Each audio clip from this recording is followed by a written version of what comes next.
नमस्कार, स्वागत है आपका एमपी तक की इस खास पेशकश एमपी राउंडअप में। मेरा नाम रवीशपाल सिंह है और आज हम बात करने जा रहे हैं मध्य प्रदेश में उपचुनाव के जो नतीजे आए हैं उस पर। आज का पूरा एमपी राउंडअप हम सिर्फ इसी बात पर केंद्रित करेंगे कि इतने महत्वपूर्ण उपचुनाव जिसके नतीजों से सरकार पर भले ही कोई संकट नहीं था, लेकिन संगठन से लेकर के मुख्यमंत्री के चेहरे तक पर, या फिर हम बात करते हैं भाजपा के बीते 1.5 सालों के शासन पर, इस उपचुनाव के नतीजों के चलते ही मोहर लगनी थी। हमारी इस खास पेशकश में आगे हमारे साथ जुड़ेंगे मध्य प्रदेश भारतीय जनता पार्टी के प्रदेश अध्यक्ष डॉक्टर वीडी शर्मा भी। लेकिन उससे पहले हम आपको बताते हैं कि क्यों ये जीत भाजपा के लिए इतनी ज्यादा महत्वपूर्ण है। दरअसल 1.5 सालों में ये दूसरा मौका था जब बड़े पैमाने पे उपचुनाव हुए। इससे पहले नवंबर 2020 में 28 सीटों पर उपचुनाव हुए थे और दमोह का जो उपचुनाव हुआ तो वो इकलौता उपचुनाव था और अब ये उपचुनाव थे। इस उपचुनाव में ये तय होना था कि कोरोना की जो 2 बड़ी लहरें आई हैं, जिसमें से दूसरी सबसे घातक लहर थी, उसमें जो काम हुए हैं, क्या लोग उससे वाकई नाराज हैं या उन्हें लगता है कि मध्य प्रदेश सरकार ने उस वक्त ऐसे काम किए जिससे बड़े पैमाने पे जो नुकसान हो सकता था उसे कम किया जा सका। खाद का संकट हो, बढ़ती महंगाई, खासतौर से पेट्रोल और डीजल, खाने की जो गैस है या फिर खाने पीने के चीजों के दाम हो, इन तमाम चीजों को लेकर के ही माना यह जा रहा था, क्योंकि कांग्रेस आरोप लगातार लगा रही थी कि इसी के आधार पर जनता वोट देगी और भारतीय जनता पार्टी को शिकस्त खानी पड़ेगी। इस पूरे उपचुनाव में प्रदेश अध्यक्ष के ऊपर बड़े हमले भी हुए थे बयानी तौर पर। लेकिन अब हम चर्चा करेंगे सीधे डॉक्टर वीडी शर्मा से, जो कि प्रदेश अध्यक्ष हैं, वो आज के हमारे मुख्य अतिथि भी है एमपी राउंडअप में। और क्योंकि इन्हीं के नेतृत्व में संगठन पूरा खड़ा रहा है बीते 2 उपचुनावों में। वीडी शर्मा जी, आपका स्वागत है एमपी तक पे। और शुभंकर, आपको यूं ही नहीं कहा जाता, ऐसा लग रहा है। अब उपचुनाव के पहले सरकार बनती है, 2020 के उपचुनाव होते हैं, अब ये एक महत्वपूर्ण उपचुनाव थे, 4 सीटों पे 3:1 का आंकड़ा रहा। कैसे लेते हैं आप इसे? देखिए, भारतीय जनता पार्टी के इस बाई इलेक्शन के अंदर जो 1 लोकसभा और 3 विधानसभा में जो चुनाव संपन्न हुए हैं, भारतीय जनता पार्टी के संगठन ने, हमारे कार्यकर्ताओं ने बूथ लेवल पर जो एक अथक मेहनत की। और मैं इस चुनाव में मानता हूं कि भारत के लोकप्रिय प्रधानमंत्री माननीय नरेंद्र मोदी जी के गरीब कल्याण की जो योजनाएं हैं, जिन योजनाओं ने गरीबों का जीवन बदलने का काम किया है, तो वहीं मध्य प्रदेश के मुख्यमंत्री शिवराज सिंह चौहान के नेतृत्व में जो गरीब कल्याण की योजनाएं जमीन पर उतरी हैं, इनको भारतीय जनता पार्टी की सरकार को केंद्र राज्य की सरकारों के आधार पर जो जनता का व्यापक जन समर्थन मिला, इस चुनाव में कैंपेन में हम लोग देख रहे थे, वो वोट में कन्वर्ट हुआ। और प्रधानमंत्री जी के प्रति और मध्य प्रदेश की सरकार के प्रति जो एक विश्वास जनता ने व्यक्त किया है, मुझे लगता है कि वो परिणाम इस चुनाव में कार्यकर्ताओं की मेहनत और केंद्र राज्य सरकार की योजनाओं को जनता ने समर्थन दिया है। इसमें जो महत्वपूर्ण बात है वीडी शर्मा जी, वो ये कि आपने 3 सीटों में से जो जीत हासिल की है, उसमें से खंडवा तो आपकी सबसे मजबूत सीट पहले ही मानी जा रही थी। पृथ्वीपुर और जोबट, ये 2 सीटें हैं जो कि कांग्रेस का मजबूत किला होती थी। इस पे भाजपा संगठन ने सेंध कैसे मारी?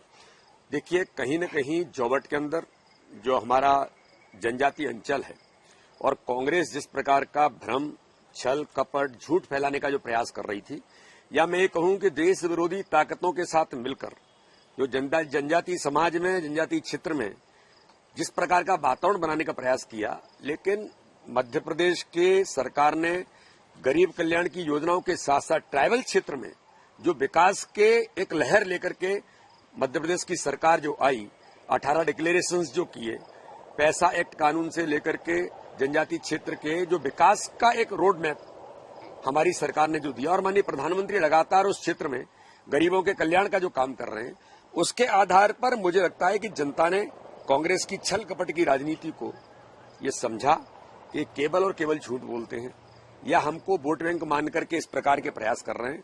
तो जनता ने इस चुनाव में बेहतर जवाब जोबट के अंदर दिया।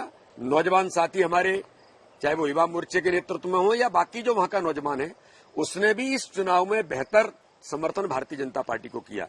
इसी प्रकार से पृथ्वीपुर के अंदर अगर आप बात करेंगे रवीश जी, तो मैं कहना चाहता हूं कि पृथ्वीपुर का चुनाव एक दहशतगर्दी, अपराधीकरण जो राजनीति के अंदर कांग्रेस का चरित्र रहा है, उस क्षेत्र में अगर कोई चुनाव जीत करके आ गया तो उसकी हत्या कर दी गई, अगर कोई चुनाव लड़ा तो उसका किडनैपिंग हो गया, अगर कोई हमारे विरोध में खड़ा हुआ तो उसको क्रश कर देंगे। ये एक चरित्र वहां पर उस प्रकार का कांग्रेस की लीडरशिप का था, एक परिवार का जो कब्जा था।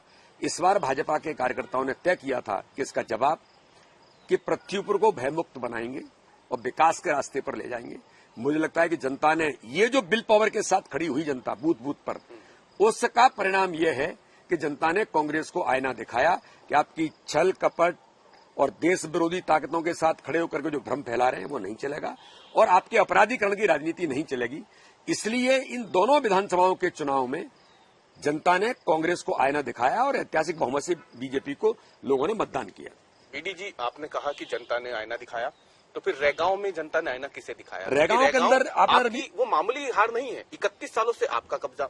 रैगांव में आप ही के विधायक थे, उनका निधन हो जाता है दुखद, उसके बाद ये सीट क्या आई थी। देखिए, रैगांव के अंदर अभी मैं बिल्कुल ये कहूंगा कि जिस प्रकार से रैगांव की सीट हमारा नया प्रत्याशी था और एकदम जो कार्यकर्ता हमारी बहन प्रतिमा वागरी जिले की महामंत्री थी और कई इस प्रकार की चीजें हो सकता है जिनकी समीक्षा हम करेंगे, क्योंकि हम कभी भी किसी भी चुनाव को चाहे जीतें या हारें हम उसकी बेहतर समीक्षा करते हैं और इसकी गहराई में जाएंगे कि रैगांव विधानसभा में ऐसी क्या हमारी वीकनेस रही जिसके कारण से हम चुनाव नहीं जीत पाए। उस पर व्यापक समीक्षा करने के बाद उसको भी सॉर्ट आउट करेंगे। विंध्य क्षेत्र पे अगर हम खासतौर से रैगांव की हार को देखें तो कितना असर पड़ सकता है, क्योंकि विंध्य क्षेत्र को लेकर बार बार भाजपा पे सवाल खड़े हो रहे हैं, सरकार पे भी सवाल खड़े हो रहे हैं, कोई प्रतिनिधित्व ही नहीं है। बड़ी मुश्किल से अभी एक अध्यक्ष बनाए गए विधानसभा। नहीं, देखिए ऐसा नहीं है, उपेक्षा की जाती है, बार बार ये कहा जाता है। विंध्य क्षेत्र भारतीय जनता पार्टी के लिए एक ऐतिहासिक क्षेत्र है और व्यापक जनसमर्थन भारतीय जनता पार्टी को मिला है। ये परिस्थितियां हो सकती हैं, कोई कारण ऐसे बने हैं जिनके कारण से हम रैगांव को नहीं जीत पाए हैं, लेकिन विंध्य में भारतीय जनता पार्टी को व्यापक बहुमत पहले भी मिला है, आज भी मैं तो वहां का प्रभारी रहा हूं और आगामी समय में भी भारतीय जनता पार्टी विंध्य के अंदर ऐतिहासिक बहुमत के साथ हर प्रकार से खड़ी होगी और वहां की जनता के लिए विधानसभा के अध्यक्ष तो बने ही हैं और भी नेतृत्व हमारा है विंध्य के अंदर। विंध्य के अंदर 3-3 मंत्री हैं, तो ऐसा नहीं कि वहां प्रतिनिधित्व नहीं है। तो विंध्य के अंदर आज हम अगर कुछ थोड़ा डेंट लगा है तो मुझे लगता है इसकी समीक्षा के आधार पर हम विंध्य के विकास के लिए प्रतिबद्ध हैं, लगातार काम कर रहे हैं। एक सवाल ये भी है कि उपचुनाव में जब प्रचार चल रहा था तो बड़े छीटाकशी हुई, बयानबाजी हुई, तो आज जीत के बाद ये माना जाए कि निक्कर पहनने वालों ने हार दे दी है? ये तो इस देश का इतिहास रहा है और मैंने कहा था कि कमलनाथ जी शायद आप इतिहास भूल गए। जब जनसंघ बना था, डॉक्टर श्यामा प्रसाद मुखर्जी ने बलिदान किया था, तब वो जेल के अंदर थे, तब नेहरू जी ने कहा था कि मैं जनसंघ को कुचल दूंगा। तब डॉक्टर श्यामा प्रसाद मुखर्जी ने कहा था कि नेहरू जी जनसंघ कब कुचला जाएगा मुझे नहीं पता, लेकिन जिसके दिमाग में विचार आए उस विचार को जरूर हम खत्म कर देंगे। आज कांग्रेस वो विचार स्वरूपी जो कांग्रेस थी वो खत्म हो रही है।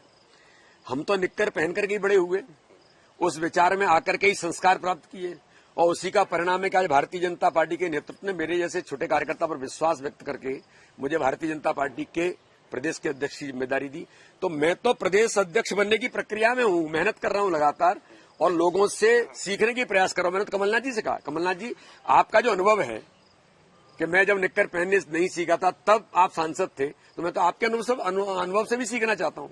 मैं तो सीखने की प्रक्रिया में हूं, लेकिन निक्करधारियों ने ही इस देश के अंदर, इस देश को दुनिया के अंदर आज मैं कह सकता हूं उस विचार के कारण से ही आज दुनिया में जो मान और सम्मान भारत का बढ़ा है। तो राष्ट्रीय स्वयंसेवक संघ के उस विचार जो निक्कर पहन करके हम घूमते थे या घूमते हैं, मुझे ऐसा लगता है कि उसी का परिणाम है कि भारत के लोकप्रिय प्रधानमंत्री नरेंद्र मोदी या दुनिया का नेतृत्व कर रहे हैं। बहुत बहुत धन्यवाद बात करने के लिए हमसे आज इस महत्वपूर्ण दिन पर, और इसके साथ ही आपको एमपी तक की तरफ से दिवाली की अग्रिम शुभकामनाएं। आप सबको भी बहुत बहुत शुभकामनाएं। तो ये थे भारतीय जनता पार्टी के प्रदेश अध्यक्ष डॉक्टर वीडी शर्मा, जिन्होंने एमपी राउंड अप में आज मध्य प्रदेश के उपचुनाव के जो नतीजे आए हैं, कहा जा सकता है कि लगातार दूसरे साल ये भारतीय जनता पार्टी की दिवाली है, क्योंकि उपचुनाव जो 2020 में हुए थे वो भी दिवाली से पहले ही नतीजे आए थे। भाजपा ने तब भी दिवाली मनाई थी, इस साल भी मना रही है। तो फिलहाल कुल मिलाकर के आज के एमपी राउंड अप में सिर्फ इतना ही।